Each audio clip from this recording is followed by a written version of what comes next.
think you got it all I was going to ask, are they done. hearing us? Thank you, sir. Look at us go. Oh, okay. Right, we're up. Right, okay. So we went to bed at sidereal time. Okay, so you got two clocks running side by side. Yeah. Yeah. Yeah. You can use whichever one you want, but we use the solar one because we live in a 24-hour day. Okay. Right. The next two columns. Okay. See that little symbol at the top, the circle with the dot in the middle?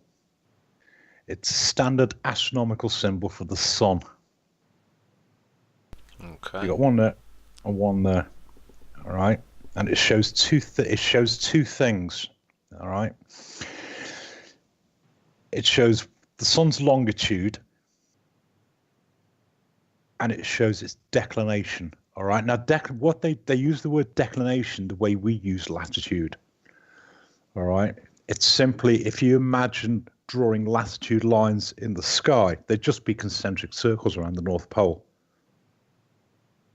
All right. Now, we did this with the planisphere, and the planisphere actually shows it a lot better. You only need this sort of detail if you're going into all the astrological stuff. All right. So it shows the position of the sun, longitude, declination of latitude. All right. And then the next column. So what you can do is you can work out where the sun is against a sidereal calendar or against a solar calendar. Okay. Right. Next column. These next four columns. Hold on, before you get to the next four columns, can I just say when you say the sidereal time versus the 24-hour, so in the first two columns, the week days of the week and the month, the number of the months, that would be 00.00 time all the way down. Is that right? And then the next column would be the variation of that. Gotcha. Well, actually, it wouldn't actually. It'd be 12 o'clock. Okay. They work on midday. Gotcha. Yep. All right, but it's dead right. Okay, right. The next four columns are the moon. All right, and this was the thing. I thought, why have they got so much more information for the moon? But the thing to remember is the astrologers use the sun, the moon, and the wandering stars. All right, so they need to know where all of them are, and they need to know it by the minute. Now, what the astrologers do is they can work out if they get where it is on one day and where it is on the next day, they can work out where it is by the minute through that day. All right, but what it does is it gives it to us. It gives it to us by solar day, and they spin it back from there. Got you. Okay. Now, what you'll notice down this column is these little symbols. Yeah. Mm-hmm. They're the zodiac signs. Mm-hmm. All right. So what it's doing is over the space of the month, the moon is traveling through the zodiac. That's Cancer, Leo, Virgo, Libra, Scorpio, Sagittarius, Capricorn, Aquarius, Pisces, Aries, Taurus, Gemini, and it comes back it takes less than a month for it to come back to Cancer. Right, yeah, that's really interesting. Are you into this astrology stuff? No. You reeled those signs off really quickly. I'm impressed. You've probably got them written down. Yeah. No, it's one of those things that once you've read it often enough, they're not hard. I mean, you do what most people do. They look for their own sign. All right, and they normally start from there. Okay, but if you look at them, they're not hard to work out what they are. I mean, that looks like a bowl. Okay, and that one looks like water. The only one water bloke with a bucket, isn't it? It's Aquarius. All right, so but it shows how far the moon has gone through each sign. All right, now what you'll notice is that none of these go above 30. All right, You look all the way down. None of them are higher than 30. And is that 30 degrees north? No, it's not. It's 30 degrees around the ecliptic. Right. Remember, the sky is circular. Mm-hmm. The sky that we're using is circular. All right. 360 degrees. There's 12 houses. That's what they call the signs. There's 12 houses. Mm-hmm. Right. So each house is 30 degrees wide. Mm-hmm. So all it's showing you is how far through each house it's gone. You see, you only get a couple of days before it's moved on. Right. So you're never going to see 31. No. Gotcha. Because by then it's in the next sign. Oh, gotcha. Yeah. And there are signs on the sun one as well, but they're few and far between. Yeah, because the sun doesn't travel around the ecliptic in a month. It takes a year to travel around the ecliptic. Wow. So this is black and white. The lucky thing here is in March it goes from something to something. Pisces to Aries. Oh, that's what Pisces is. Okay. Yeah. I mean, this is in black and white, isn't it? It's telling you. This is the thing. Again, I came across the word ephemeris when I was I think I was reading. It was either Albert Smith or one of the old books. And I keep saying, if you want to know what this is, get an ephemeris. I came across the word and I just thought effeminate, and I didn't know what it was. But it's an actual publication, isn't it? Yeah. Do they publish? I mean, this is 2015, so they're still going today, aren't they? And do you know how far back they go? They go back to the east. Right. There's a number of organisations publishing ephemeris. The one that the kind of the go-to one for the Northern Hemisphere is Raphael's. All right. Biblical. And they've been going since the 1790s. Okay. In the Southern Hemisphere, the one they generally go for is Lahiri, which is it's made in India because they're kind of big on it over there. Cool. And they're actually giving you the same information, but they tend to look at stars nearer their neck of the woods than on this side. But yeah, this thing's published. They publish one every year. It's blowing my mind here. I mean, this is just black and white, telling you how it is, as long as you can understand it. Is there some sort of document that goes with this to tell you how? I mean, you must have read it, unless you worked it out. No. Funny enough, no, there isn't. Why doesn't that surprise me? It's very. It's not. It's not as complicated as it looks. All right, and people take a look at it and they see all the numbers and their brains turn to jelly and droop out their ears. Mm-hmm. It's not. If you actually sit down and just look at what it's telling you, once you realise that the houses are 30 degrees wide, you can see why these numbers don't go above 30. Yeah. And you also realise it's going through the houses. Say again, Adam. Well, I know I'm jumping the gun, but it's probably to get it back on track. We've gone longitude and declination, and now I see the moon's got longitude, latitude, and declination. So can you? Node. I'm following it so far, and it's making perfect sense. And I think if anybody they don't need a book to explain it. Just replay tonight's show. You get a great explanation of. I think you hit the nail on the head. I'm going to shut up now until you've finished explaining what each of these rows are, because I think this is the definitive explanation as to what the hell you're looking at. Right, this is kind of where the fun starts, okay? Just stay with me for a minute, okay? Longitude for the moon is the same as longitude for the sun. All right? Yep. Declination and latitude. Now, for the sun, declination and latitude were virtually synonymous. All right, and this is where I think the problem comes in. All right, jump a column to declination. Okay, declination is latitude in the sky. All right, but it creates another problem, because for the heliocentric globe to work, all right, they've actually got 3 dimensions that the astrologers use. Okay, they use longitude and latitude, or longitude and declination, okay, to say where on the sky the moon is. But the other thing is the sun, the ecliptic for the moon and the ecliptic for the sun are slightly offset from each other, an angle of about 5 degrees. Okay, so if you can imagine 2 rings, okay, that overlap each other and they cross in the middle. Got it. You got the picture? Mm-hmm. Right. That's why they need the latitude column. Okay? Because the latitude shows how many degrees above or below the ecliptic plane it is.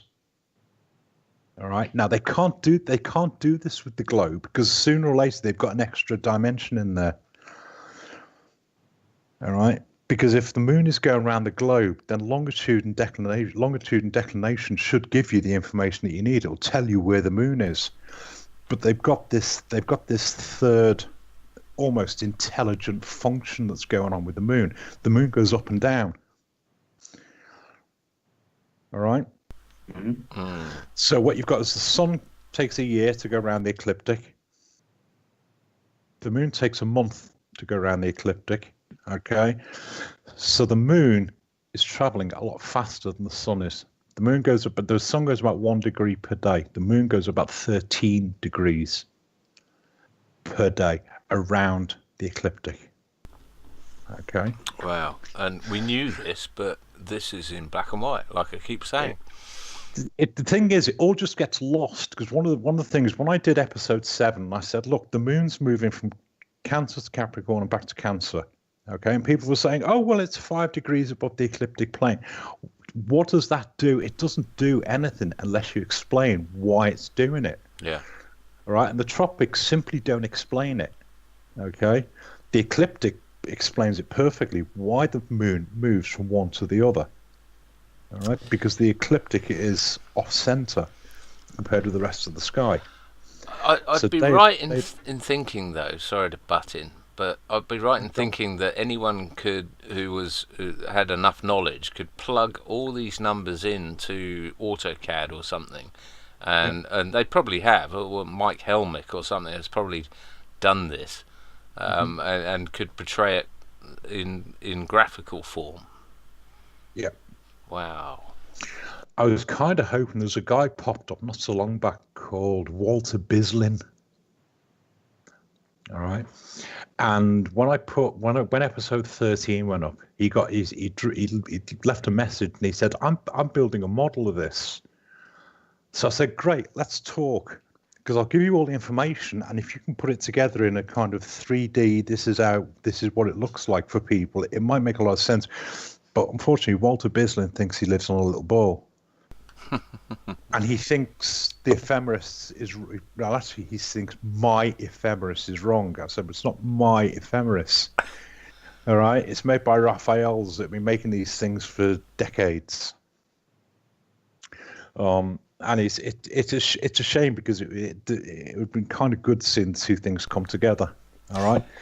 It's sad that he doesn't realise that whether whoever made it, it's still data and it's a model in its own potential, and didn't make it himself anyway. The fact that he thinks it's wrong it shouldn't have stopped him from plugging in the data and just going, just having a look at it.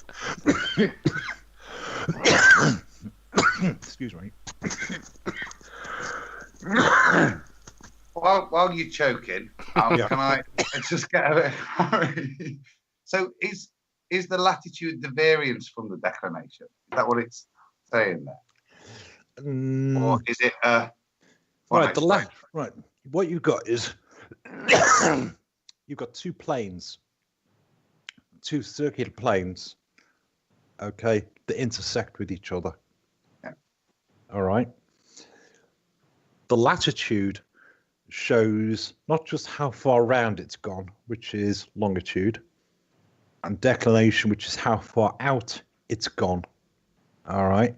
It's also how far above or below the plane is. So now, if you come back to the latitude column, you'll notice it doesn't go more than 5 degrees.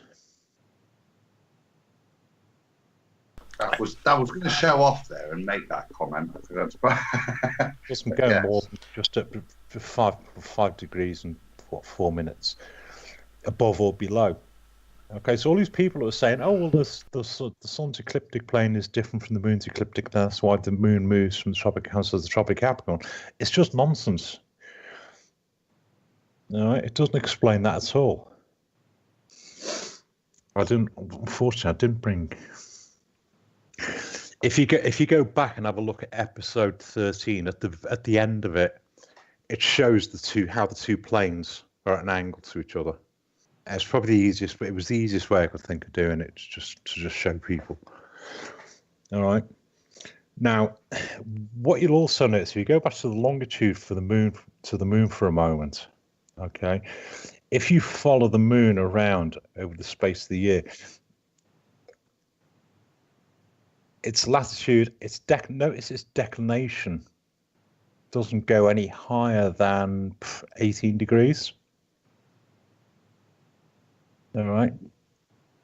So it doesn't come any closer to any further out from the center than about 18 degrees either side of the equator. All right. And this is where I think there may be a cop-out in here. What I wonder is whether they've simply bolted on the latitude. All right. So things like timeanddate.com, which is where I first realized that the moon moved from between the two tropics over the space of a month. All right. I wonder whether they've just added the two figures together. All right, because the ecliptic for the moon doesn't go quite as far as the sun does most of the time. I think you're right. The shenanigans here, the fact that you've got longitude, latitude, declination, and node under the moon, and just longitude and declination on the sun. There's something being hidden here. I get some sort of gut feeling. Mm-hmm. All right. So but like I said, that's nothing more than my supposition. All right. This says where the moon is laterally and longitudinally, which is what I used when I did episode 13. Okay. What's interesting, and this seems to just be an astrological thing, okay, is they also track where the node is. All right. And the node is simply the point where those two paths cross. Okay? Yeah. So if you imagine two rings crossing over each other, all right, and the whole thing, the pair of rings are constantly rotating. Now, one of them, it doesn't make any difference because it's circular, but the other one's got a tilt on it, which is the moon. All right, and the astrologers, where the node is month by month, the astrologers pay some attention to it, which is why you've got the node column. Okay, now you'll notice that it doesn't move more than one house in the space of a month. It's gone from 11 degrees in Libra to 10 degrees. It's moved 1 degree. But I notice, interestingly, that there's only 2 in a year. And that would make perfect sense if, like you said, you got your 2 hula hoops. And the only time they're going to cross is twice a year. Well, it's not. They cross every month because the moon goes around once a month. But that's not what we're seeing here, though, is it? I mean, that's what we should be seeing here. Is that right? These circles are imaginary. Okay, it's simply all they've done is they know where the ecliptic path is for the moon, and they know where the ecliptic path is for the sun. All right, so all the astrologers do is they project, they take the nearest one to the date that they're looking at, and they say, well, on such and such a date, this is where the node was. So is this a projection rather than an observation? Well, what's interesting is I had a conversation with Cami Nodal. Yes. Yes. I've done quite a bit of work with Cami. Okay, because Cami was looking at the moon and trying to figure other things out about it. Okay, and what it seems is the eclipses occur when the moon and the sun is at the node. All right, which is why the eclipses are not as regular, as not as frequent as we think they should be, based on the heliocentric globe. All right, and lunar eclipses you're talking about. Lunar eclipses and solar eclipses. All right, it's simply that crossover point. There's something happens at the crossover point. Now, do you remember the eclipse, the solar eclipse in last year? All right. Do you remember a number of people were saying, "I can't see the moon as it comes to eclipse the sun"? Absolutely. Yeah. And some people started asking whether the moon goes behind the sun. All right. Now, the thing is, it's a lot to take in, because it kind of throws everything up in the air, because it says, well, in which case, is the light coming from behind, or is whatever's making the light coming from behind? I don't know. Your guess is as good as mine. But at this point, what you said before the break, Zach, has to come into account, surely. But you've still got 2 columns to go. No, I haven't. Okay. Those 2 columns. All they've done here is they've given the exact same information, but they've given it on a 24-hour day. Okay, I've got you. Right. It's nothing more than a crib column, so you can actually ignore the last 2 columns. Gotcha. Right. What was it you were saying then, Zach? I had just mentioned that the ephemeris just doesn't cover these bodies, but it also covers a few other bodies. And if you could elaborate a little bit more on that, AJ. Lilith. Should talk about Lilith. Yeah. As well as a few other asteroids as well. The Black Moon, Black Star, whatever. The funny thing was they didn't start including it in the regular ephemeris until 2016. And they put it on the cover, and they said it gives position of all these wandering stars. I'll come back to it in a second. And the Black Moon, Lilith. And I thought, what's this Black Moon thing? I remember I was saying when the Flat Earth Society kind of folded in on itself, I ended up chatting at one point to a bloke over there, and he said there are dark bodies in the sky. And I thought, oh, here we go. Okay, there's dark bodies in the sky, but we can't see them. So what can we do about it? And then 2016 Ephemeris came out, and it says it there on the front cover. It shows the positions of the asteroids and the Black Moon, Lilith. And I thought, what's this bloody Lilith thing? So I looked into it, and it shows where there's this thing called Lilith that also goes around the ecliptic. And whatever it is, the astrologers know where it is because they track it every month. Okay, so it's one of those things. There's something in the sky that we can't see, and they know where it is. All right. And when we had the lunar eclipse last year, and somebody asked me, it was one of those things. I was just having a conversation at the time, and they said, "Where's Lilith?" And Lilith was in the same house as the moon. So Lilith seemed like a good explanation for why we had the lunar eclipse. It was this dark body passing apparently in front of the moon. Okay. So what I then did is looked up the next one. And Lilith was nowhere near it. But what was near it was one of the asteroids called Ceres. All right, Ceres. Mm. And I thought, okay, asteroid. It's on the front cover of the Ephemeris. It says it gives the sun, the moon, the wandering stars, or the planets. And there's 4 asteroids that they've got names for. Okay, one of them is Sirius. I can't remember what the other three are off the top of my head, and the Black Moon Lilith. So I thought, okay, there's more things up there that we generally don't think anything of it. And you say asteroid to most people, and they think that little pebble fly through the universe. Okay, that's most people's idea of what an asteroid is. It's a little body that's flying around, and we know where it is. Okay, if you go and look up Ceres, anybody can do this. Go and look it up on the internet. Ceres is big enough for them to call it they call it a dwarf planet. All right. Now, the asteroid belt is supposedly between Mars and Jupiter.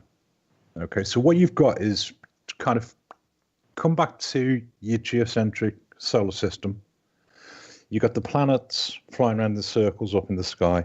There's this band of asteroids that we never see, and they're not as small as they would have us believe. Like I say, the Ceres is called a dwarf planet. And this was what I noticed. The last lunar eclipse, it was there was one in February somewhere, I think. And Ceres was in the same house as the moon. So I thought, I wonder if some of the asteroids are bigger than we think they are. And they're not necessarily going behind. They're not necessarily going in front of the moon. They're actually going behind it. Right. And if you think of people who've said they think the moon is see-through or it's translucent, then whatever's making the moon light up could conceivably get fed from behind.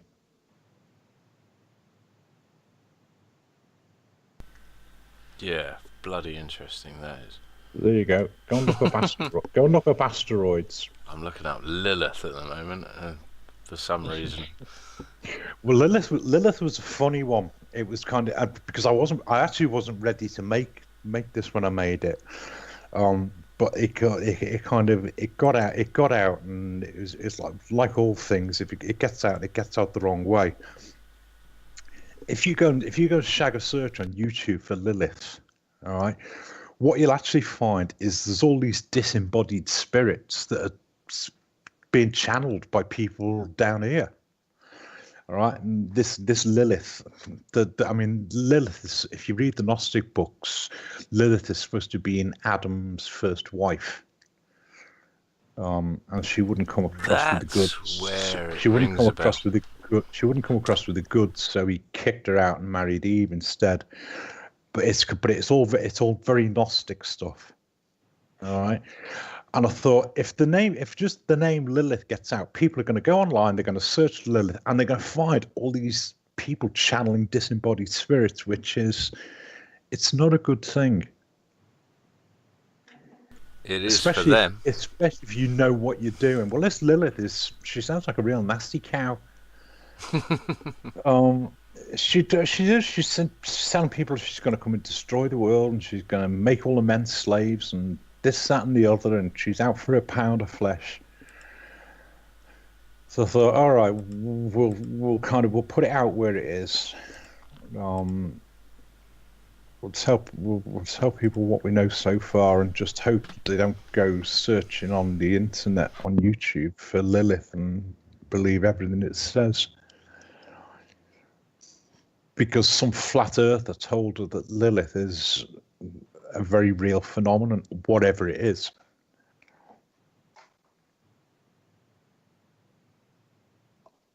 That is fascinating. Yeah, in chat, Trouble About is gobsmacked, and I quote, that this dark moon is named Lilith. Mm-hmm. That is absolutely fascinating. I was blown away by the idea that the eclipse was caused by something going behind the sun, which would explain why we don't see it heading up or leaving the sun. That makes a lot of sense to me. It kind of goes back to what they were talking about when they made the principle. Okay, is that the whole model will work for a flat Earth. It will work for a geocentric or a heliocentric model. All right, flat Earth is exactly the same thing. Okay, you can work both models. All right, both models are perfectly workable. You can use them. All you do is you're flipping a few orbits round so that it's one thing orbiting something else. All right, and once you start to replace things, put the Earth back at the middle with the planets going round the ecliptic and the asteroids following an imaginary circle somewhere between Mars and Jupiter, the whole thing works just as well. This reminds me, for some reason, of Orwell's 1984, when he says, Winston, do you not think we're capable of devising two physics models, and when it suits us, it's in one sense it suits us to have this Earth, and in another sense it suits us to have this Earth, and but one of them's got to be real. Didn't he say the stars are just little bits of fire in the sky? He said an awful lot, like dinosaurs don't exist, doesn't it? I mean, there was, it was a truth bomb page that has only really begun to be analysed since this sort of flat Earth realisation has come to light. But it was a very telling part of 1984. Love you to read it, Josh. That part of the conversation did not make it into the movie either, if you notice that. Interesting. That part was only in the book. Did it not? I'm almost positive. It's redacted. Interesting. It's reduced, isn't it?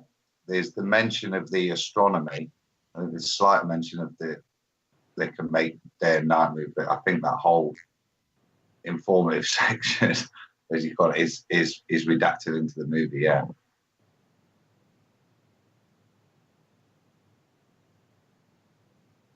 With John Hurt, you mean?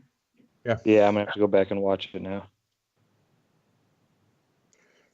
It makes you wonder how old this... Go.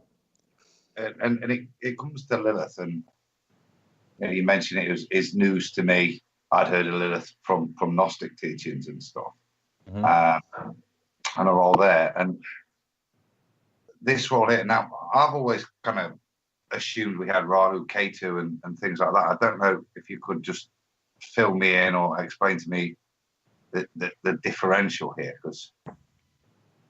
Or is Rahu and Ketu just seem to be Oriental names for the same phenomena.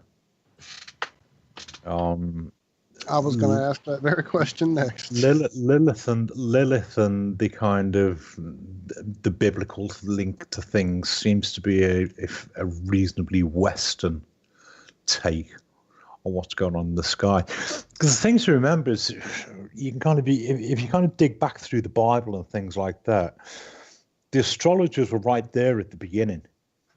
Okay, so this is not new science. All right, they were worshiping the stars. They were worshiping anything. But it was so the knowledge of the astrologers, if for no other reason than its detail, is worth taking note of, because they hang so much on it. And a lot of it kind of developed from China, the Orient, and what was the what do they call it? Lower Asia, the bottom bit of Asia, which is India and kind of all those almost Middle Eastern, and how it's got to us. So don't be put off too much by contamination amongst the names. As I said to you, when I first had conversations about dark bodies in the sky, I thought, right, here we go, fairy stories. And it was only when I got hold of the ephemeris that I realised that there's something up there, and people who know what they're looking at know where it is. Because when you think about, what eclipses, it's understandable how they arrived at, Rahu or Ketu or whatever name they want to use, comes along, gobbles up the sun and the moon. Yeah, in olden times, it's perfectly understandable. They would have thought it was something up there eating the sun or the moon. And I suspect that as we kind of read more into these things and find out more of what's going on, we'll start to get that crossover. I mean, am I right in thinking that modern astronomy has also admitted that there are dark bodies up there? Mm-hmm. I mean, I say modern astronomy, within the last 100 years, but it's not something that's denied. It's just something that's overlooked, as with most other things that step outside our paradigm. Well, do you know what was really funny was when episode 13 went up, okay, a number of people came to me and said, "It's just a new moon. Are you stupid or something?" No, it's not. Go and read the ephemeris. It's not in the same place. Okay, and it's almost like people have found a palatable explanation for something, and they're happy to leave it at that. Yeah, they understand. It's confirmation bias. Yeah. And if that's what people want to stop at, okay, fine. Good luck to them. More power to them. Fine. Stay out my way, though. To see that, I think this goes to the core of flat Earth. All right, there's a bunch of people can look at the world around them and realize that the world is flat. The lights in the sky go round us. We know what they do. We know where they're going to be. They're so regular that we can even predict when they're going to be there. All right, and it works for a geocentric. It works for a geocentric flat stationary Earth, and it works for a globular heliocentric world. And the decision is yours to make. And however, one comes with facts, though, doesn't it? One comes with facts and demonstrable sort of evidence that you can test for yourself, and the other one is just pure nonsense and theory.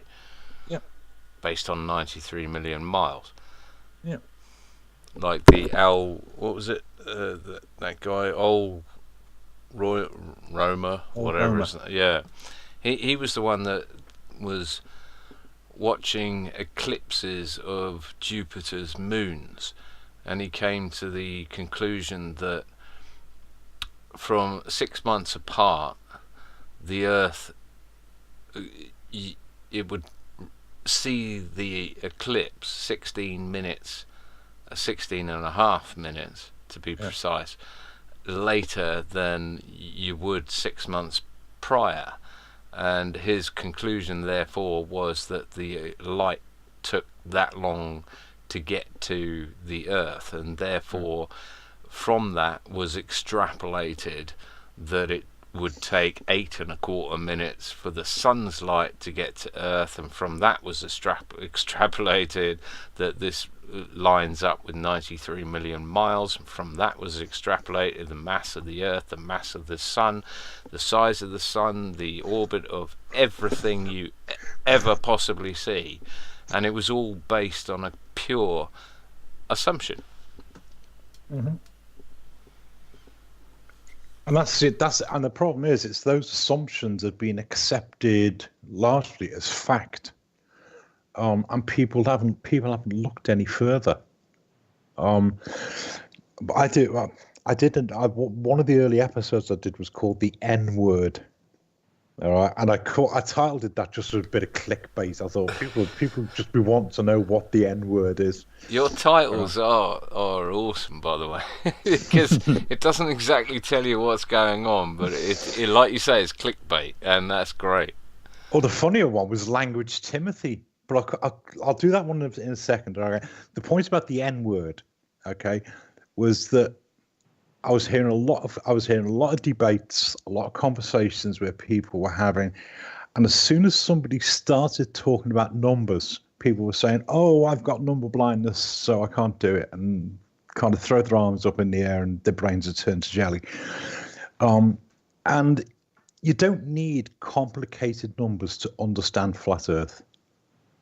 All right. No, quite the opposite, isn't it? The numbers are quite straightforward. All right, and you know the one I'm going to go to is the curvature calculation. People are saying, well, at 4,000 miles, this calculation wouldn't work.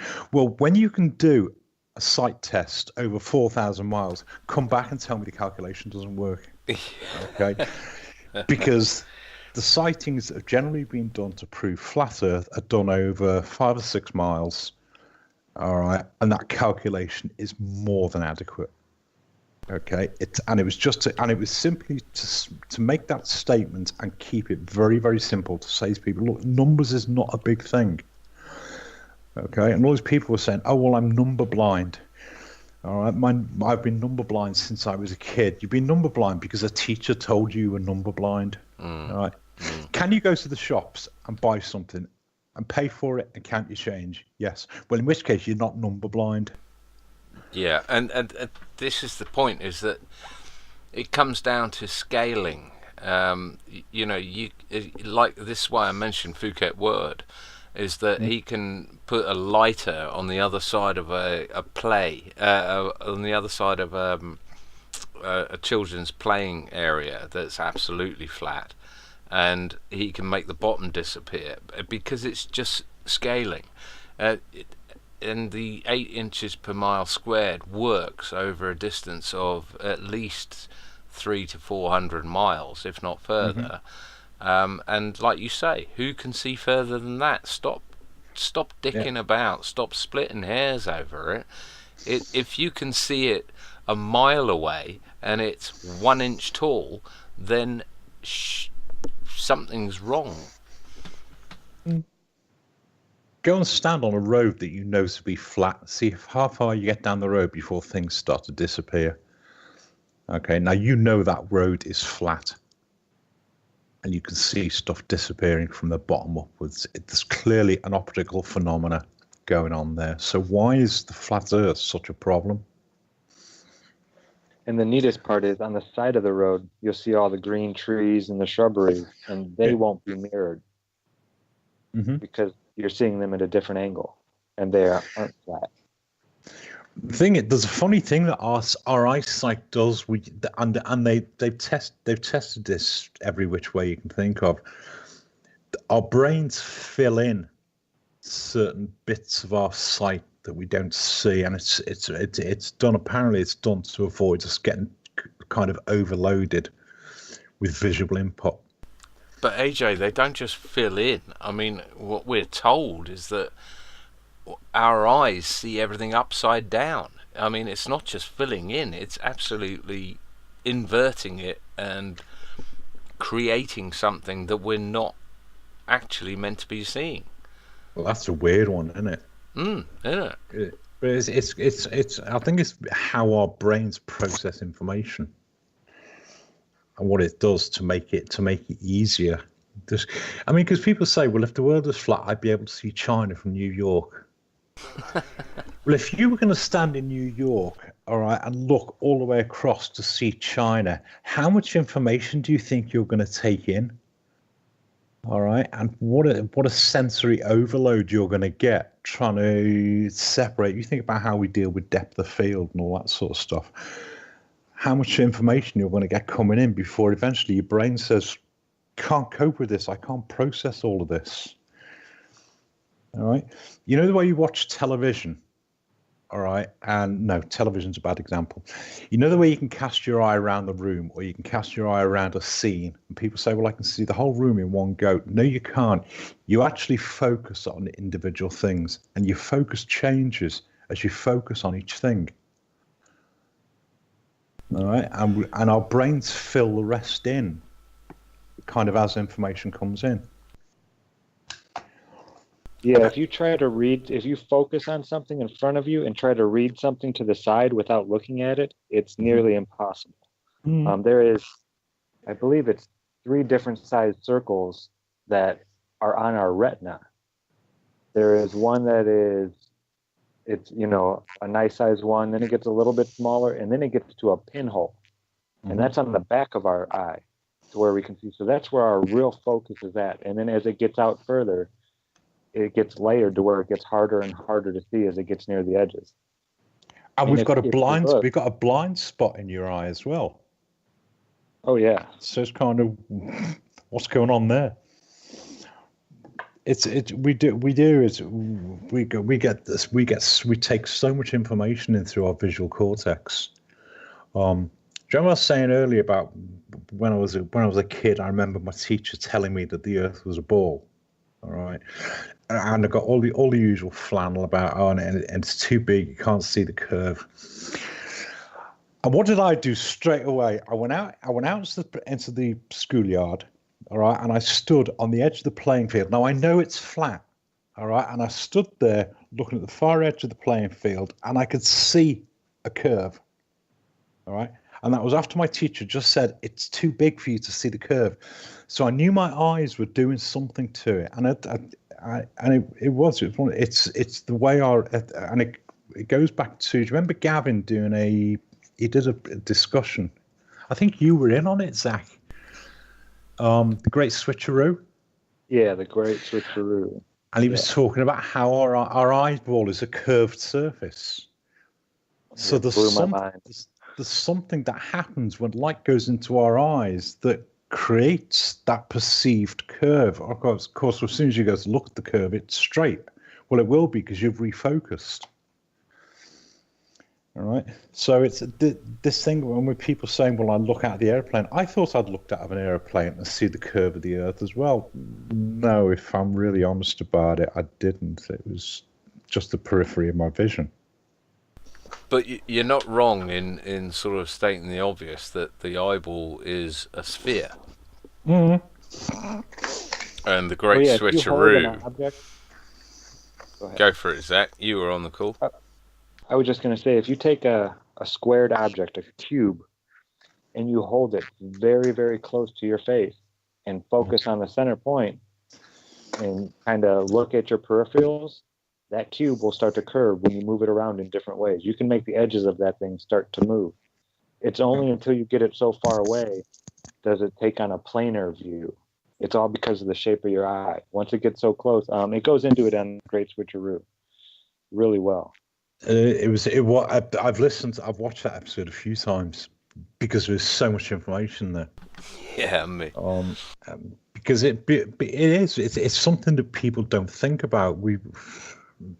People kind of accept it. They take the bits they want that suit their bias and don't look at it any closer. So to completely derail that for a minute, the other one I did as clickbait was I did an episode called Language Timothy. All right. And the funny thing is, hardly anybody watched it. That's a play, though, isn't it? That's a play on a comedy, isn't it? Or a catchphrase. Oh gosh, yeah, language. Do you know what the funny thing is? You can say Language Timothy to a lot of people, and they know what you mean. Some mothers do have them. Is that right? Sorry. Oh, Language Timothy. Oh yeah, God, so it was. I muttered it. I muttered it going past somebody in the street one day, and he apologised to me. Sorry, mother. It was bad language, and it was kind of one of those programmed response things. But anyway, I did a video called Language Timothy, and it was nothing to do with bad language. Okay. It was to do with we were getting mixed up with a lot of terminology was being thrown around, and people were throwing cognitive dissonance around and confirmation bias, and it's this and it's that and it's the other, and we seemed to be missing what these things actually meant. Cognitive dissonance became a throwaway for us. Anytime somebody disagreed with what somebody else said, that's just your cognitive dissonance. No, I don't understand what you're saying. So I did an episode called Language Timothy to just say to people, stop and think about the words that people are using and think about what those words mean. All right, you've got things like NASA. Okay, if it is rooted supposedly in the Hebrew word for deception. But also look at the Vatican's observatory. Okay, and what do they call it? Lucifer. What exactly are they telling us? I think it's pretty bloody obvious, really, isn't it? Yeah, I'm going to stop by that one. I'm going to be in New Mexico, and that's where it's at. I'm going to go to that observatory. I want to see it. Tom and Graham, isn't it? Yeah, I can't believe that the Vatican found a way to name something of theirs Lucifer, and nobody finds that to be shocking. Well, wait till they get their own particle collider. I hear it's called Satan or something. Look at transubstantiation. Lilith, maybe. Come on. If they can think that they're actually eating the flesh of Christ and actually drinking blood and never bat an eye, then come on. Yep. True.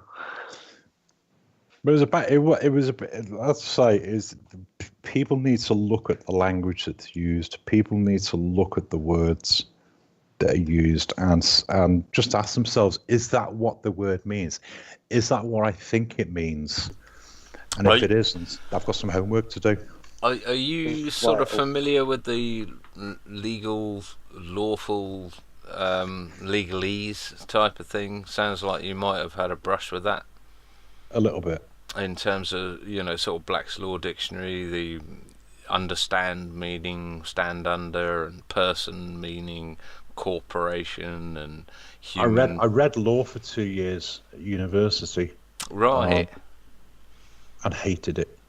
Oh, really? But I got a taste for.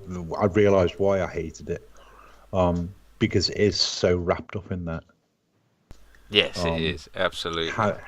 Exactly what you mean when you say something, and what these words actually mean. This is why.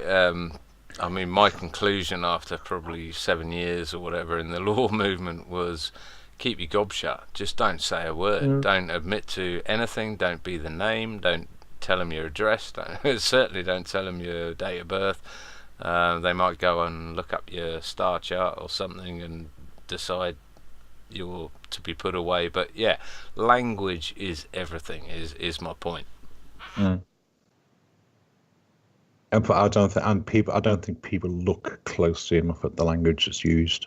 I mean, how many flat Earth debates have you heard where somebody has made a statement about something and they've kind of argued about it ad nauseum, and an hour later, the first guy that spoke has said that wasn't what I meant. Yeah, it kind of think, just goes in circles. Maybe we need to kind of nail down some terms. Well, this is where here on IRM we sort of came unstuck when we were trying to talk about metaphysics and metaphysical things, and it became quite clear quite early on that none of us could actually define it, and so it that is where you have to start, really. If you're going to talk about chalk and cheese, you need to define chalk and cheese. You can't sort of have one person thinking chalk is cheese and the other person thinking cheese is chalk. it just doesn't work. Well, the thing is, we seem to contract a rather virulent dose of big word disease. All right, where people why use one syllable when 8 will make you sound cleverer. And we have these people using these big words, and from what they're saying, they haven't got a clue what they're talking about. I think that's a catchphrase for IRM there. Why use one syllable when 8 is... Yep. And the other one is... Podcast for 1 hour when you can do 5. Yes. I hate all that sort of pontification. It's not necessary. It's terrible alluding to stuff like that, isn't it? Because you get to the end of it, you say, I haven't got a bloody clue what you just said. I don't have a clue what you have just said. It was gobbledygook. The armory, isn't it, of the less informed? If you give a big word salad, it's often sufficient to scare off any retort to the point you were making. Yep. You see, I taught for a living for for years. Okay, I taught on the railway, and making something sound complicated so that you sound clever is not a good recipe. All right, it makes you sound like a dickhead. If you want to explain something to somebody, you need to explain it in a way they can understand. Otherwise, it's pointless. As you would to a child. That's how I try to do everything. Yeah. Well, the only reason very young. The only reason you'd use overcomplicated words is from what I can see, is because you don't understand it yourself particularly. So you're going to throw in a few complicated words that you're almost certain the recipient doesn't understand, and therefore they're not going to challenge you on it. I mean, it's a classic recipe. And it begs the question: who's the fool? All right, you because you don't understand a subject, or me because I'm using words that I don't even understand. There's a great old. It's an old masterpiece. I don't know who it's by, and I stuck it at the end of Language Timothy, and the picture's called "Who's the Fool," and it's showing a court jester kind of lying on the floor, resting his chin on in his palms, looking up. I think it's supposed to be Galileo. Okay, but it might not be. It's clearly somebody who's supposed to know what he's talking about, and they call the painting "Who's the Fool." All right, because you think the guy lying on the ground in the jester's outfit is the fool, and the guy standing up is the clever guy, and it's not. It's actually the other way around. All right, the guy standing up using big words is not as clever as you think he is. If you can't explain it to a 12-year-old, then you can't teach it. That's the point, John. In there's explaining it, but I think in the situations that we're talking about, it's not about 99% of the time. It's not about explaining it to somebody else. It's about trying to make somebody not challenge your opinion based on intimidation. Well, I think you've come quite close to the coalface on this with the amount of hours you put in on Nathan Oakley 1980 channel with Sleeping Warrior and all the others. Is that this is what it sort of it degenerates to on the globe scale, is that they're just throwing things in there that you may not know at the time, but if you had 10 minutes to look into it, you'd realise that the big words they're using are gibberish. That's a great shout, mate. Nathan's put a video out tonight of the Rumpus, who I think a year ago was held in high esteem. But if you listen now, we're getting very wise at listening to the kind of word salad, and actually getting good at breaking it down to realise that it is just a load of big words that actually is, in most cases, contradicting itself from one part of the paragraph to the next. I think we're getting wiser as we learn more, and stuff like tonight stuff is great armory for understanding. And like I said, like what AJ's done, he's explained tonight. He's not, you know what I mean? Those bits you've took me through, those bits, and I really appreciate it. And that is the big difference between, I'd say, wanting to impose your opinion on somebody else with confusion, and the other way, which is to explain to someone. And if you have to explain like a child, which has happened to me tonight, to get some of the clarity in there, it's a benefit. And you do that I know Nathan does it in a slightly tongue-in-cheek way, and he's talking to them like a child. But in most cases, if you are civil with somebody, you are prepared to go down to the base to ensure understanding. Yeah. But having said that, I teach a lot of my medics to use a word salad, because if you're trying to get your way in a situation, there's nothing like a good bit of word salad in a medical environment that does prove you know what you're on about. Because in many situations, the medics is a similar example. People often won't speak out. If you do use a word salad and actually somebody's unsure of their position, then they often won't challenge a word salad for fear of looking foolish themselves. And that's often the other reason that people do it. So it is to intimidate and prevent people challenging their statement. That's what I was going to say. It's more of a tactic, isn't it? Sorry, AJ, all yours. No, it sounds like the lawyer in you coming out there. It's one of those things. If you're going to explain something to somebody, then explain it. It's what got us into this mess in the first place. We were taught things that were way over our heads when we were a lot younger. And there were little things in there that we thought, maybe that doesn't work, but the teacher said it, so it must be right, kind of thing. And to just say to people, look, if you don't understand something, ask. And you will find generally somebody who will explain something to you.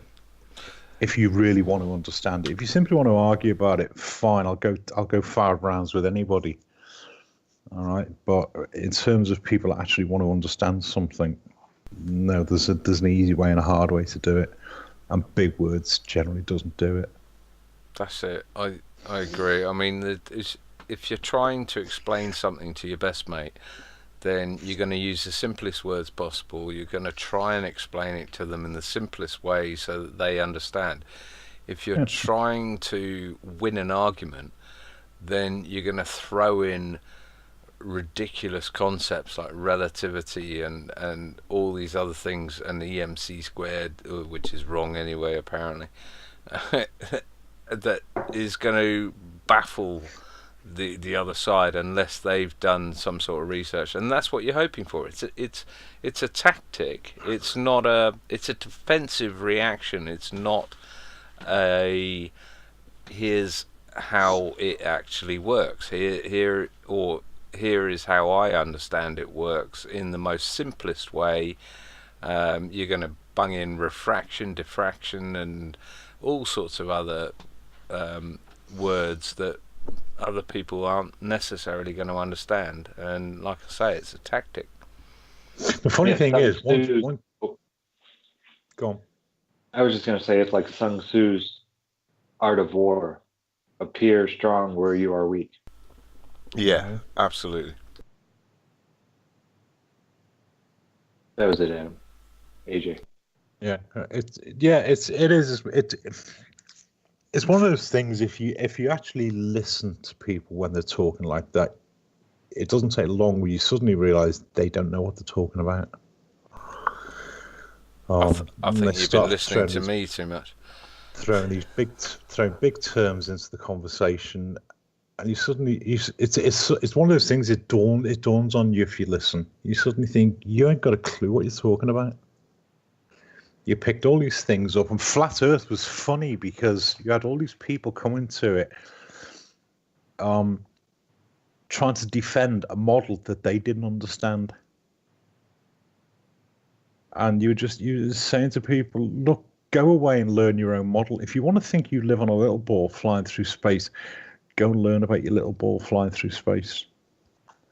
Because half of the argument is teaching them their model.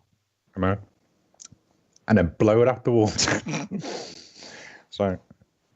Yeah, exactly. And explaining how their model doesn't work in reality. Yeah. We were talking the other day about stellar aberration. Mm-hmm. How it's never been explained. It's just marked as a 0 and then kept in a ledger on the side, the actual data. Because some groups of stars, for some reason, move backwards every once in a while. It's not it. Not every year. They take turns doing it. Well, it's funny to say because we were talking earlier about the moon going retrograde. Okay, and again, it's one of those things that I've had this conversation with a few people, and they say yes, it's apparent retrograde. Well, look, the moon's either going one way or the other. All right, and there's a perfectly sensible explanation for why it does it. I didn't get onto it, and now is probably not the time to do it. If you want to do it some other time, we can have a look at it. Is if you look at the planets, all right, because I'll tell you who had the model right was Ptolemy. All right, the planets are simply going in little circles, which is why you get this spirograph thing. It works perfectly well with a flat Earth. What you don't like is the fact that it's not. It doesn't sit well with your Big Bang, everything flying apart thing. Right. Interesting to note that he was apparently a relative of Cleopatra. Is that right? I don't know, but it wouldn't surprise me. Maybe not Cleopatra, but one of the Egyptian, I don't know what the hell they called them, royalty. And there were multiple Ptolemies. You got to make sure you're talking about Nicholas. Mm-hmm. I believe somewhere he was born maybe in 80 something. Yeah. And lived to be about 159, I think, 159 AD, something like that. But essentially, his model was the predecessor of Copernicus, wasn't it? It was, I mean, for 1400 years or something ridiculous. Mm-hmm. So it's because it worked perfectly. Yeah, and all Copernicus did was set the whole thing spinning and tossed it into space.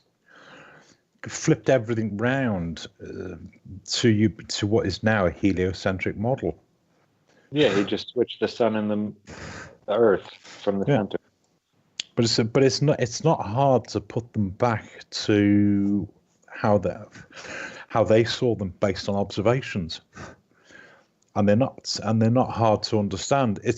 Again, you could go back to Sigma Octantis for a minute, okay? Because it's one that the Globers pull out of the hat from time to time and say, oh, well, what about Sigma Octantis proves that we live on a little ball? Well, one, it doesn't.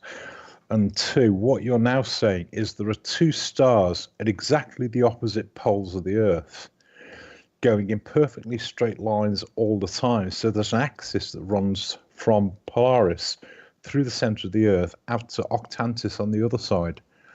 How does that fit in with your Big Bang, everything flying apart thing? What, we just happen to end up right on the axis of the explosion? Doesn't quite work, does it? No, it's Lockstone. It's like a bomb in a junkyard hoping for a 747 to land fully fueled. It doesn't happen. So it's like I say, when they start trying to complicate the explanation, that's when you realise they don't know what they're talking about. Yeah, I think that's the threshold. That's the litmus test. I've learnt over the years of debating people on Twitter, is you know whether or not to pursue it, as to whether, I mean, debating astrophysicists and so-called pilots and so-called this, that, and the other, and yeah, when the big words come out, you know that they're clutching at straw men. Mm-hmm. And the other thing is, we don't need to give them the whole lot in one go. Sometimes it only takes one point to make your point, or one issue to make your point. Yeah, and I think the two obvious ones are spin and curve, and we've seen nothing substantial to date in 3.5 years of asking personally. There's nothing, absolutely nothing there. Well, it begs the question, doesn't it? Who was that NASA woman that did? She did a video for, or her video appeared recently, doing the it's blindingly obvious, and I've been telling my astronomy class for years, this is how we know we live on a ball. And she then said, this is a flat Earth is not a reasonable opinion to hold anymore. Well, why is it not a reasonable opinion? Because of NASA. Exactly. All right, we're not allowed to think about these things anymore. If it was that obvious that we lived on a little ball flying through space, surely we'd be able to prove it by now. Beyond any sort of doubt, we wouldn't have all these questions. But the fact is, we have got all these questions. We couldn't find the answers to all these questions, and so we've gone out and looked at it for ourselves. And how easy would it be for NASA to dispel all these questions in the interest of, I don't know, national sanity or something? How easy would it be for the NOAA facility in Antarctica to provide us with a unedited, unfucked with 24-hour camera view of the sun going around you 360 that we have numerous examples of in the north, and literally zero examples in the south that aren't mucked around with. So yeah, it points to all of this. It would be so easy for them and their $600 a second to just shut us up. That's simple. I mean, the president's got to talk about it. Everyone else has got to talk about it. Mainstream media's got to talk about it. But can any of them do anything for any amount of cost that will just shut us up? No, they can't. Yeah, there's no video from Antarctica that would suffice in my eyes anymore. The fact that the first scientist that went down there didn't record it, I know video wouldn't have been possible, but if you go back in a lot of these gentlemen's notes and stuff, none of them talk about the sun being able to be seen for 24 hours a day. They may say that it's light out the whole day. But even there's no mention of the sun never setting. I mean, even modern day, they've just launched those, or so they tell us, those ridiculous cube satellites on the way to Mars, and they send back a picture where Earth is 4 pixels, the moon is 1 pixel, and they go, there you go, there's Earth on its way to Mars. And you're just like, well, why can't you take a picture every single day and show us in detail? But no, they just give us this pixelated bullshit, and most of the fanboys will lap it up and regurgitate it like good little fanboys. Do you know what? It's I always find this is one of those ironies of all of this. All right, in 1968, Stanley Kubrick made 2001. Yes, I know it was a movie, okay, but the point is, he had the film techniques back in the 1960s to be able to show some believable film that people were floating and they were on a space station, and it was believable that it was a station and they were flying in 0G and all that sort of stuff, right? And yet now these agencies can't provide one credible video, all right, believable video of a rocket taking off, showing it taking off from the Earth and getting into space all in one go, and showing it get to the moon and looking back at the Earth. Yeah, it's not much to ask, really, is it? If Hollywood could do it 50 years ago, why the hell can't we do it for real now, just to kill this? And the fact is, they can't. I'm sure you saw the stuff from China. They turned that rover thing off like after a few hours and said, "Okay, we can't show any more of this." Yeah, this just looks horrible. Because the nation was laughing at them. I mean, it was. I always remember a remark Mark Sargent came out with. He said, "Do you know what? It will be such a coup if the Chinese have really gone to the moon. All right, for them to have gone to the moon and say, here, this is us on the moon. Oh, by the way, we kicked the American flag over by accident. Sorry, just as a publicity stunt. Okay, if you think of all the things that they could have done if we lived on a little ball flying through space, just to prove their point, and they don't do any of it." Well, it makes me wonder about the Russians and why they didn't then fake going to the moon, saying, well, the Americans faked it. Why the hell shouldn't we? But they all just had already been taken. Yeah, exactly. That's all you needed was that one picture. We went 247,000 miles or whatever the hell it was. It only took that one picture, and why China even bothered? I mean, I don't know. Maybe that was some sort of psychological test on its nation's intelligence. But they clearly laughed at it, and to the point where they had to pull it and say, all right, enough. Now, has America and Russia ever fought in a war against each other? I know they've trained other people to then fight against each other and kill each other. But has America and Russia ever exchanged fire? Beyond proxy wars. Beyond proxy wars. No, I can't think of it.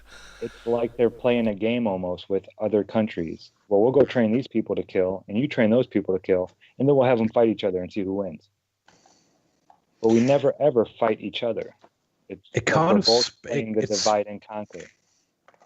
It kind of spun out the Second World War, didn't it? It was you had, because the Second World War was a European war. Okay, and then America got dragged into it because of Pearl Harbor. All right, I know that's an issue in itself. Okay, but America got dragged into it, and then eventually, when the dust settled, you had East and West, and never the twain shall meet. It seems to be where America got dragged into this. Well, the Russians, we have an enemy somewhere, so we'll use the Russians because they're big and bad, and we can make lots of money out of it. Well, the Russians, then the climate, then the terrorists, then the meteorites, and then the aliens. Flat Earth pissed on those fireworks, didn't it? Yeah, they sure did. They're still going for the whole space thing, though. I mean, there's so many people that are still asleep. I think they're with this whole Space Force. They are really, really stepping up their schedule. They're still going. They're still going on the anthropomorphic global warming. I mean, even though that's been proved to be an absolute scam from day one. I mean, they're still going for. I'm still getting taxed on my car for the amount of carbon dioxide it puts out. Apart from the fact that that's what plants breathe, but there you go. I'm waiting for them to say that it's the aliens doing it, so they can then come to our planet and make it more habitable for them to live or something. Because I think that's their final card that they have to play. Because then they could have a big giant war and blow up and kill anybody or anything they want and say, oh, we were fighting aliens and you just got in the way. I'm sorry. How else to try and extinguish the thought of flat Earth than to introduce space aliens that came from trillions of miles away? I mean, yeah, it's their last hurrah. It's their last death throes, basically. You're either going to believe it or you're not, and they frankly don't give a shit, because as long as half of us don't and half of us do, that's great. They've got themselves a war. Divide and conquer. The thing is, as far as flat Earth is concerned, they are running for the hills at the moment, which is why we're seeing a lot of this stupid stuff coming out. The apparently high-powered NASA scientists and people like Elon Musk. All right, I mean, putting a bloody car into space. Have you ever heard anything so stupid? And he's saying we're all going to live in Mars. Well, go on then, bugger off. Yeah, after you. It's just you're getting pretty desperate if if you think this proves any of your we live on a little ball flying through space stuff, because I think a lot of it is directed at that. It's all based on emotion, though, isn't it? It's all based on people's emotion, on their emotional level. They've grown up with Star Trek. They could be Trekkies. They could not. They could be into Star Wars. They could be not. But they've watched science programs where they tell you, this is they're showing you some sort of phallic cloud symbol from Hubble. And you at that point you've either got to admit that it could be real, or it is real, or it isn't. But it's all based on emotional psyche. You have to buy into it, and NASA were really and are really the masters of this. And in a lot of ways, this can be called magic. They've built this out of nothing. They've created this entire thought process, and it's all just fiction. Funny you say that. They're doing it with magic, John. Having watched Strange Angel, you sort of get that whole vibe, the way this is all being done, or at least it's been perpetrated, and the way it's being broken down, even. Yeah. What I think what is interesting is to go back to see where the Catholic Church figures in a lot of it. When we're talking about aliens, because you've got the Pope now saying he's going to baptize aliens if they land here. Hang on, 500 years ago, the Pope was saying we've been right all along. One of the bylines when Robert Sungenis wrote, I think he wrote a book that came out at about the same time that his film came out, and it was called Galileo Was Wrong, and it's subtitled, and the Catholic Church was right all along. And the things to remember is they play a much longer game than I think we give them credit for. And with telescopes called Lucifer looking out into whatever they're looking at the ceiling, thinking they're going to find little green men that are going to come down here and tell us we've all been wrong all along, and guess what, the Pope was right after all. It's a scary thought. Well, to be honest, the Pope can't be wrong, can he? Because he is the Word of God. So apparently. Yeah, so in reality, he literally cannot be wrong about anything he says. Interesting. I'm still waiting for the huge discovery from that telescope as well, because as Lucifer is called to some people, he is the light bringer. Yeah. The bringer of knowledge. So I'm sure that's going to play into part here. Maybe not in our lifetime, but eventually they're going to fake something from that telescope system saying, oh, look, there is this out there, and blah, blah, blah, blah, blah. The thing is, we're touching on spiritual things, and flat Earth we've had more than our fair share. All right, because you've got people like Santos Bonacci saying it's all in the stars. All right, and the stars is the answer to everything. Who's the young guy that he's one of Quasi-Luminous's spin-offs? Martin Kenny. Right, he calls himself. No, it's not. I'll know the name when I hear it. It's one of those names that stands out. Oh, I just saw him today or yesterday. I think his channel's called Flat Earth Paradise or something. Yeah, it says he's Hermes. That's right. Yeah. And persists in disporting himself half naked in front of the camera to tell us that he's the messenger of the gods and blah, blah, blah. They've told us that this, that, and the other. So we've got our fair share of spiritual stuff that's coming into this. And of course, you've got the Bible saying, look, the world's flat. You've got even the Quran says the world's flat. All right. Now, sooner or later, something's got to give because you've got all these competing powers. And then you've got Robertson Jennings saying the Catholic Church was right all along. Well, they're all teaching conflicting messages. All right. And it's not my place. It's nobody's place to tell anybody else what is right or wrong.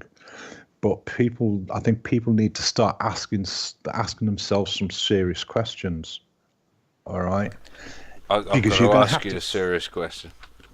Did you get these things? Go on. Sorry, I'm being flippant. Did you listen back to IRM's interview with Santos Bonacci? Yes. I'll say no more then. What can I say? Thank you. Do you know who I felt sorry? Who was it apologised? I don't think anybody did that. No, right, okay. It's one of those. Apologetics it's actually not as good a term as people think it is. But after Santos did his whoosh, that's probably me. Who's that? It's probably Josh, if I had to guess. Josh, you said something after Santos did his whoosh. And somebody said to you, "Look, you don't need to apologise," and he was dead right. He needs to make no excuses for this. Nobody triggered him. All right, he was. If anybody came in with a script, Santos did. I guess that was James, because James was apologizing because he's the one that sort of set him off. Then I think that was Adam that told James that there was no need to apologize because he did commit the script. Santos absolutely went for it. And he I don't know, he seemed to come into that conversation with an agenda, and no matter what, he was going to get onto his agenda. And then he was trying to get the video pulled, offering readings and stuff like that. Oh, not only that, he put out to his God knows how many thousands of Facebook people, unsubscribe. These guys are absolute shills, bastards, absolute this, that, and the other. I mean, he took the fight to us, didn't he? And I should have seen some of the absolute hateful messages that he would send. Just hate. And a lot of them aren't public, are they? And we're relatively coy here, and we don't openly shit on fellow flat earthers, but and factually incorrect as well, because I've never eaten a pig's bum. I'll admit I'm a bit of a cum waster, but I've never eaten a pig. Just wait to America. Yeah. There we go. The old ones are the favourites. Yeah, it was good. It was good to actually leave that video up. Because I think he didn't want us to, obviously. Numerous threats to remove it, wasn't there? That we were going to be hooked over and all sorts of stuff, wasn't it? It's going to affect our massive viewing figures at one point. I must say, and I'm only speaking for myself here, she's quite a limited sort of background, but I don't think he's said much since. Oh, yes. Oh, has he? I guess he's off my radar. Yeah, that's what it is. It's the thing is, it goes back really to the spiritual questions that are floating around, and sooner or later, people need to deal with these things. And if they want to think so, if people want to believe Santos Bonacci's astrotheology, fine, but just make that decision, because the danger if people don't make those decisions is that they will get swept up with the rest. All right, the Vatican wants a world religion. All right, and they're doing everything they can to bring all the world religions together to say, well, we've all got kind of points in common.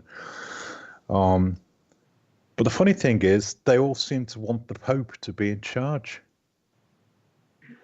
Well, hang on. 500 years ago, the Pope was burning at people at the stake if they disagreed with him. And now all of a sudden, all these religions are as good as each other. No, they're not. They clearly conflict. They're clearly not teaching the same thing. And that's what people need to go and look at. And make that decision for themselves. Otherwise, we'll all end up listening to Hermes. Yeah, people don't want to make decisions, though. They just want to be told how it is from the most popular person out there. Well, not everybody. I don't say everybody, but most of the people that aren't willing to look into flat Earth, I should say. They just want to be told by their local media channel that, yeah, this is all nonsense, and go back to your normal life. And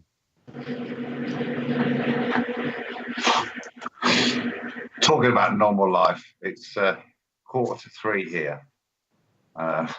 So, guys, I'm gonna head off. It's been an absolute pleasure, Adam. I'm about to clap, so that it's 2:45 here, so I'm kind of with you on that one.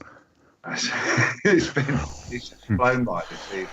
I'm going to mirror what you said, Adam, as well, and I'll get a relatively early night. Come on, AJ, it's been an absolute blast, and if you're going to come back on, yeah, you are basically. Say no more. Yeah, we can do it again. It's been good fun. It has, yeah.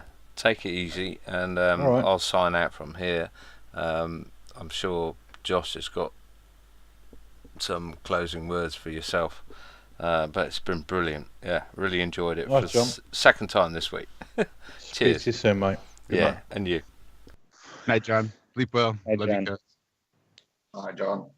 I'm sure Walt will say the same, but he's busy eating. Yeah. Okay. Well, I need to wind down anyway because it's 2:45 in the morning, and I'm on an early start tomorrow. So, well, thank you so much for spending so much time with us. We really do appreciate it. It has been absolutely mesmerizing. I've been enthralled this whole time. I've been quiet, but that's sort of par for the course. I just sit back and listen and try to take as much of it in as I can.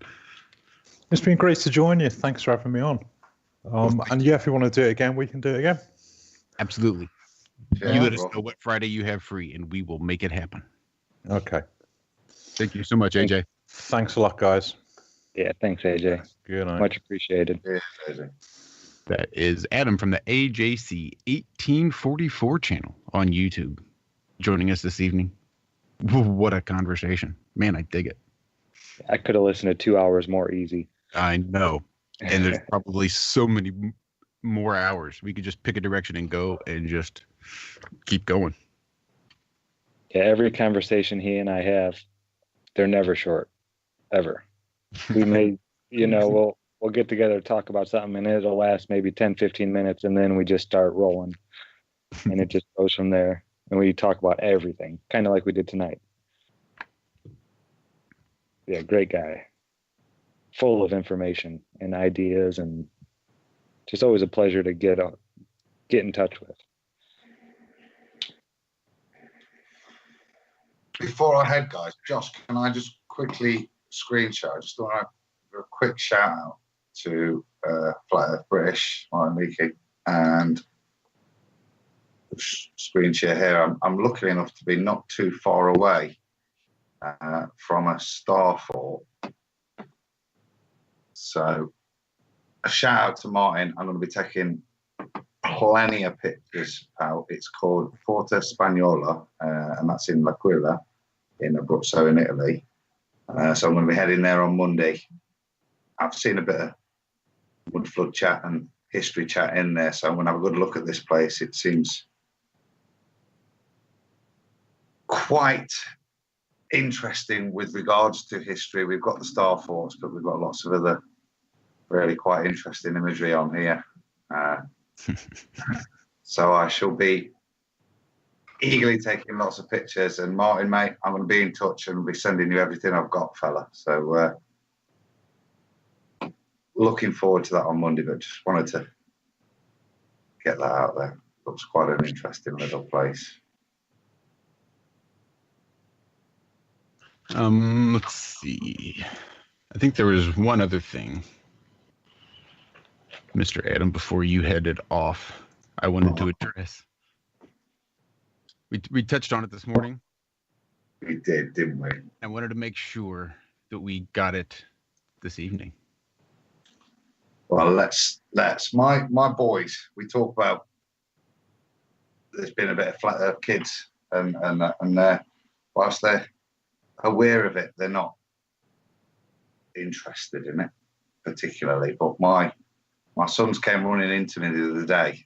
And it's quite interesting because where this little flat Earth shout out came from, it's from a brand new series by Netflix. And I know Walt was struggling with the title this morning. I think it's called Cupcake and Dino. And it's nice to see that the flat Earth is even permeating into kids' cartoons, whether it's just for giggles or not. It was interesting to see it popping up. So I don't know if you got it, Josh. I know I've got it somewhere, or at least I did at one point. Let me find it. But yeah, thanks, Leo. Thanks, Archie. Smart job, guys.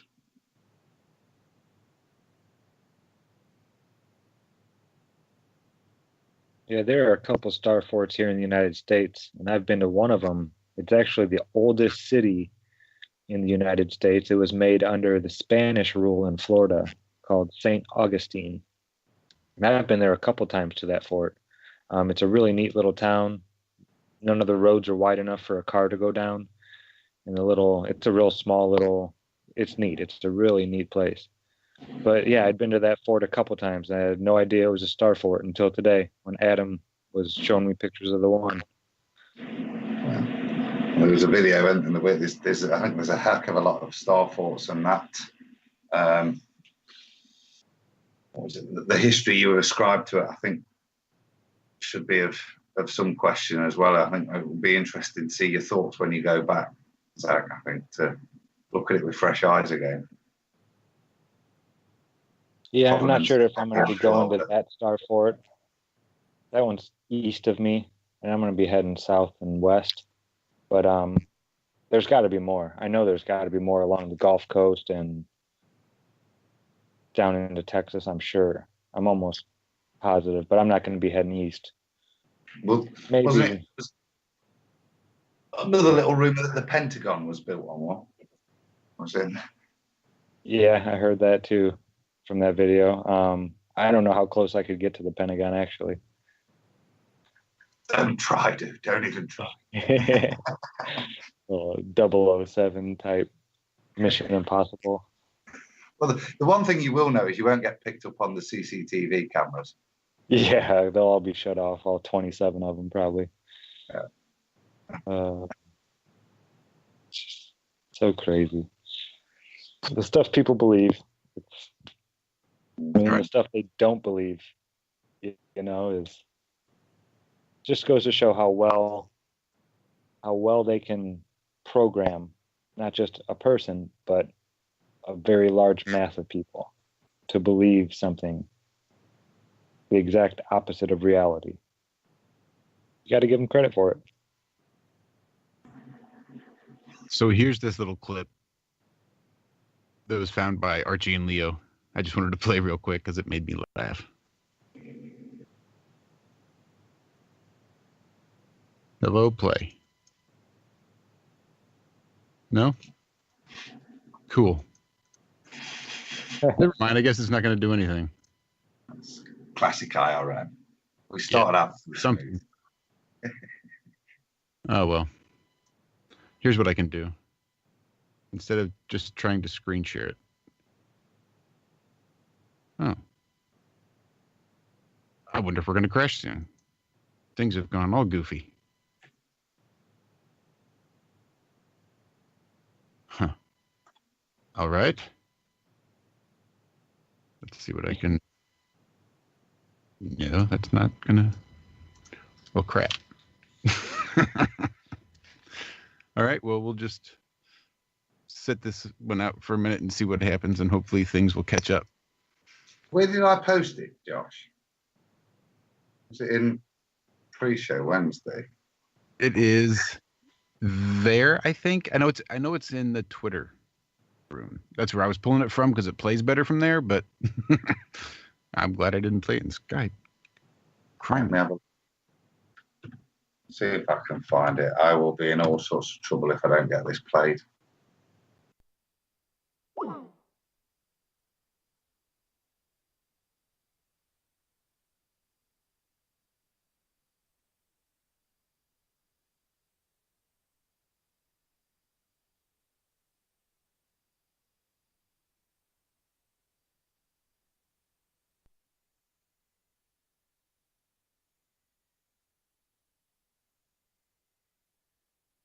Ladder Paper Buzz, you're going to deliver newspapers to everybody in Big City.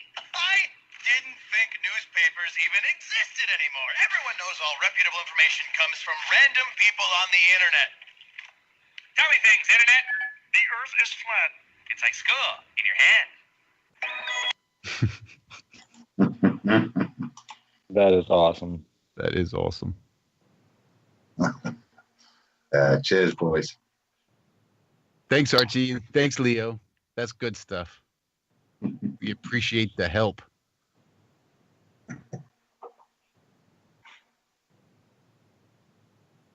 Right. I'm getting it all sorted out eventually. It's kicking in now. Well, here's what's weird. It took last week to bumble around for me to sort of remember what I'm doing with OBS. Even remotely. Even just a little bit. Needs to come back, Josh. I'm not back for a while. Well, shit. Well, before I wanted to head out, we were talking earlier, and we do sort of touch on this quite a bit. But I guess this is part of the show where I overshare. So growing up, my parents divorced when I was 6. And my dad had me every other weekend. And that's about the extent of when I saw him. So throughout the weeks in between, he would send my sister, my older sister, and I letters. And he was living sort of where he lives now, but it was where he grew up also. It was just sits on top of a bluff about 200 feet in the air overlooking a river valley. So the letters he would send us were all titled Letters from Upstream, right? Because he's coming from the river and sending them to his kids that are still with his ex-wife. So when he wrote a book, he sort of compiled some of these letters. So we were talking today with AJ, and it just sort of popped into my brain that he had written one of these letters from upstream that was pretty apropos for the conversation. So I just thought I'd take a minute to read it. It's not too long. But I just love sort of looking at my life and sort of the surprise twist ending this letter has. It really made me laugh looking back. So this is called Seeing the Pale Blue Dot from the Upstream Letters. To my children, I'm sending you this picture in an article that I found in the Sunday paper. It is having a rather profound effect on me, and I want to tell you why. First, the article. It's titled A Pale Blue Dot by Carl Sagan. It features a small photograph, the first such picture that I have ever seen. It's a picture of the Earth, our planet, taken by the Voyager 1 spacecraft from a distance of 3.7 billion miles. Please look at that photograph.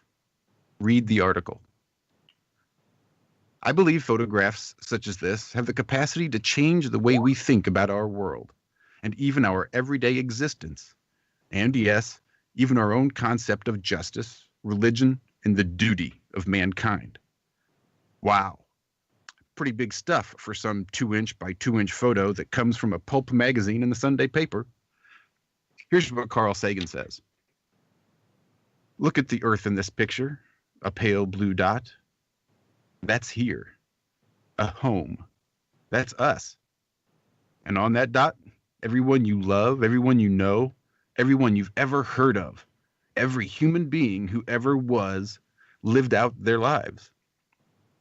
Every act of human heroism or betrayal, the sum of human joy and suffering, thousands of confident religions, ideologies, and economic doctrines.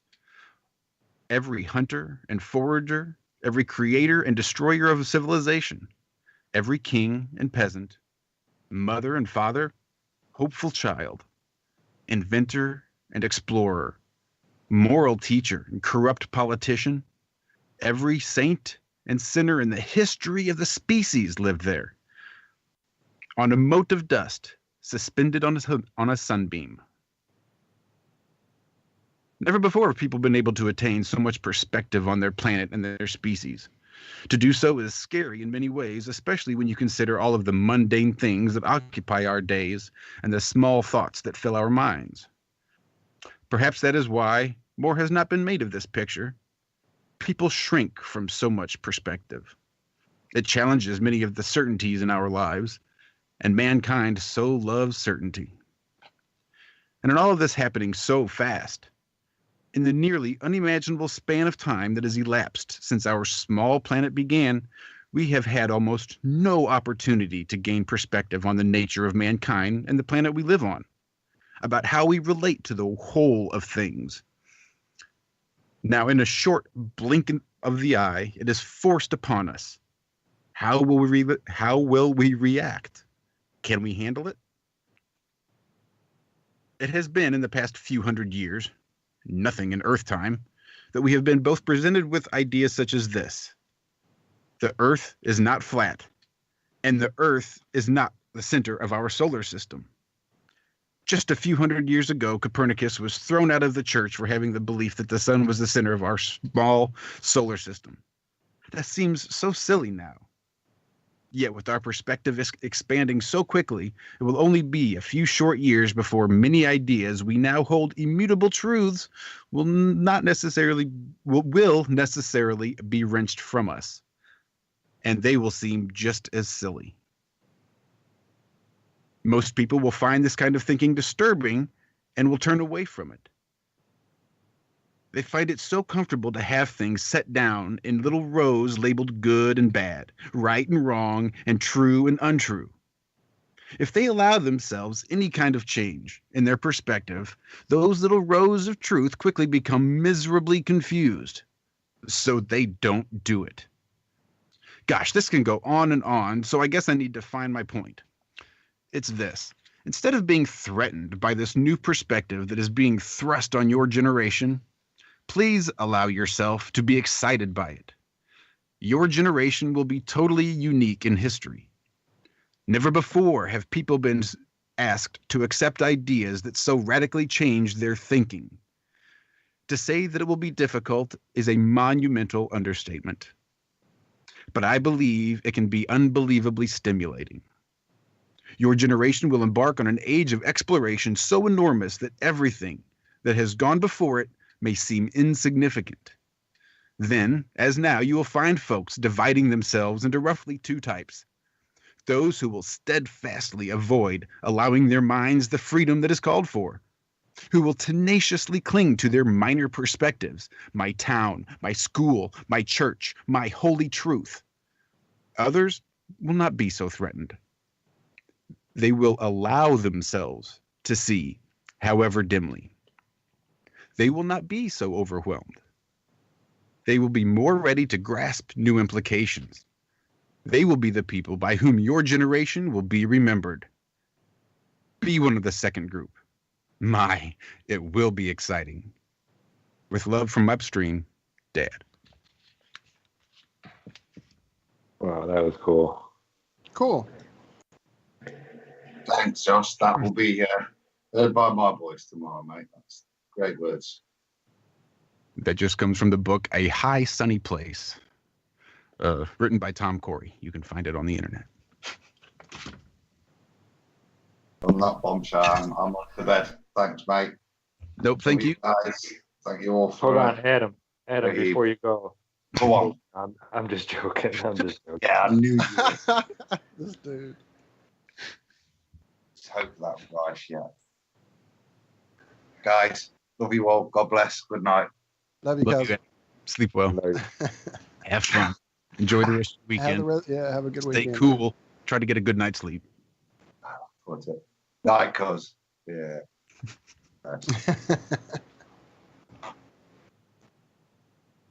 And then there were, well, I guess John's technically still here. Technically.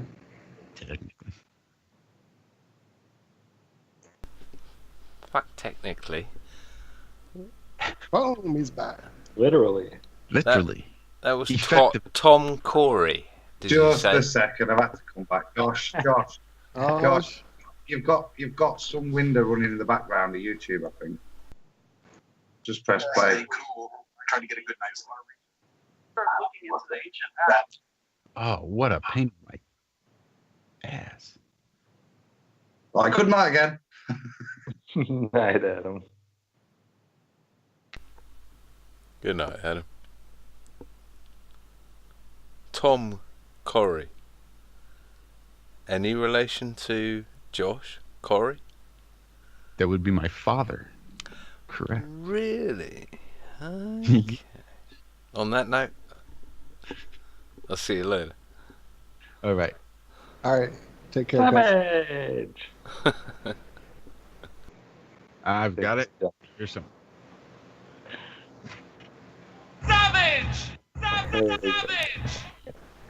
You know I've got to hang out until you actually sign off so I can stop the recording, but I'm not really here, honestly. I'm AI.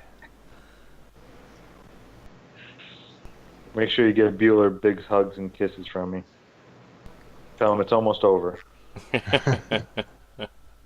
Will do, Zach. Take it easy, brother. Yeah, love you, man. Take care. Yeah, Talk to you soon. cousin. Cousin.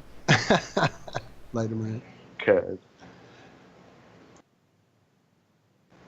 Is there something playing behind us? There is. I've not found it yet. Adam just pulling your chain. I could hear something he was talking about, but I'll be damned if I'm finding it on my end. So I can just close all that stuff up. Don't Sorry, know. that's not it.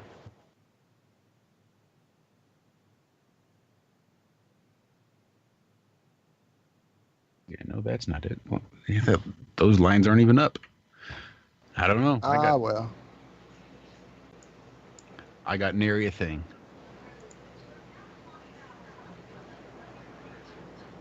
Well, this time we can actually plug next week accurately. Since I think last week I misplugged it for this week. So last week I said, hey, next week we're going to have Crow 777 on. No, it's actually next week now. So 2 weeks from last week, 1 week from this week, we will have Crow 777 right back here with us. Hopefully he'll hang out for I think you just did a time warp saying all that. I think I did. I think I need my nap now. Dance through the time warp again. Walter, did you ever dress up? No, sir. That was something I missed the boat on completely. It happened when I was, I don't know, just not the right age for it, or I don't know. Because I was in my teenage years. We were at the mall. It was playing every Friday or every weekend at the midnight movies. But we always would go see either Heavy Metal, the cartoon, or we would go see Phantasm, or we would go see, what was the other one? Always There, Always There, Always There. Altered States. Those are always our go-to weekend midnight movie. The one or two times we attempted to go see that Rocky Horror thing, we would always get in there and people would just be aggravating us left and right. We didn't even, we just were not not on the right page for it. And then afterward, checking it out on video years later, it was like, yeah, it's a movie. So I just missed the boat. Yeah, I never did the whole dressing up thing either. We had the same. I'm younger than you, but they still were doing it at the theaters every Friday or Saturday night at midnight Mm-hmm. at a couple different theaters in the Chicagoland area, or the outskirts here in Northwest Indiana when I was living up there. But yeah, I never even went to one. Nor I. Not even sure I've ever sat through the whole thing, watched all of it at any I point. have watched the whole thing one time, and then I caught parts of it here and there. I'm And reasonably. I'm a big Tim Curry fan. I loved him as Darkness in Legend. I loved him as Pennywise. I just did not enjoy that movie as much as most people do, or the fans do. Anyway.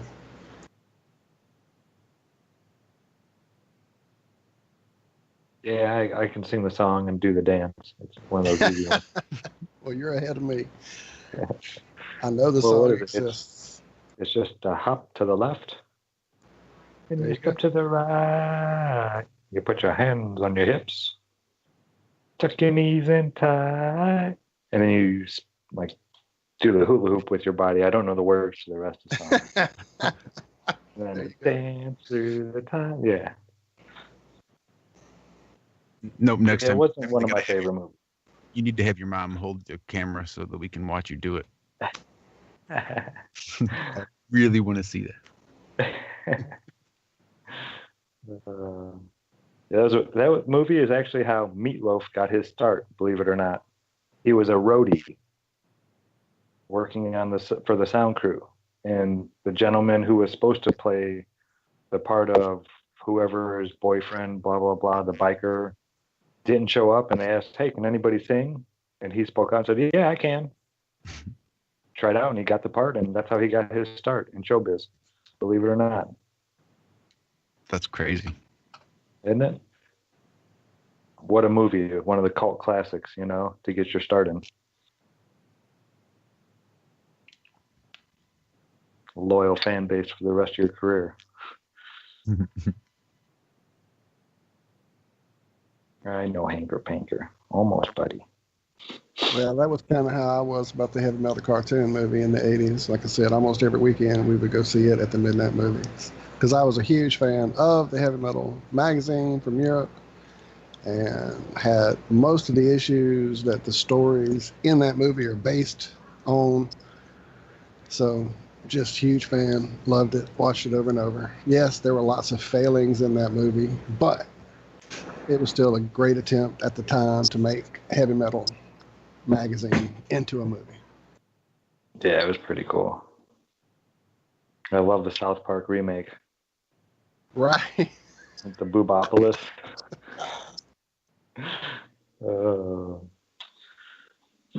Yeah, South Park hasn't done it, then it wasn't worth talking about.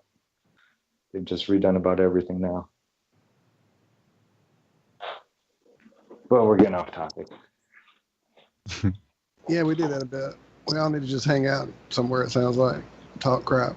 Talk movies. We do. Songs. Open the phone lines. Just hang out.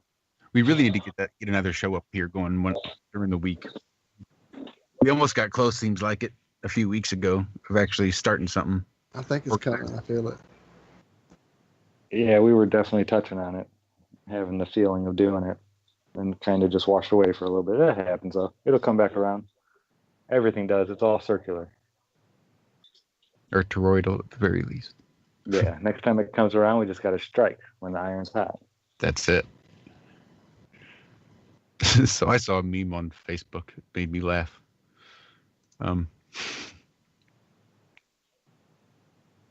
says, convincing your girlfriend she's crazy or paranoid is called gaslighting, and it's a dick move. But convincing her that she's a robot with artificially implanted human emotions is called blade running. That's a Philip K. Dick move. I love it. I love it.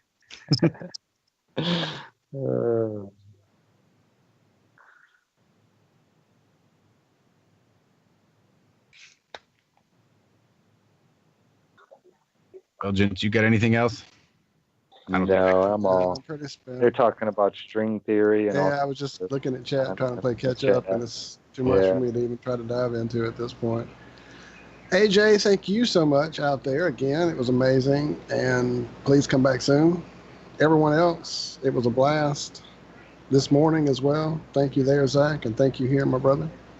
My cousin, sorry. We're going to get that into our heads here eventually.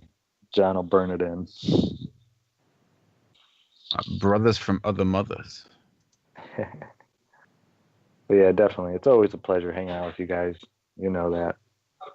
You don't even have to ask. Just tell me, hey, we want you to come on the show. And I'll be like, okay, all right. Well, no problem. Good deal. It's good that we got to back up. Yeah. I haven't said that. Yeah. I'm going to say good night to everybody. Thank you all for joining us. It's always a pleasure.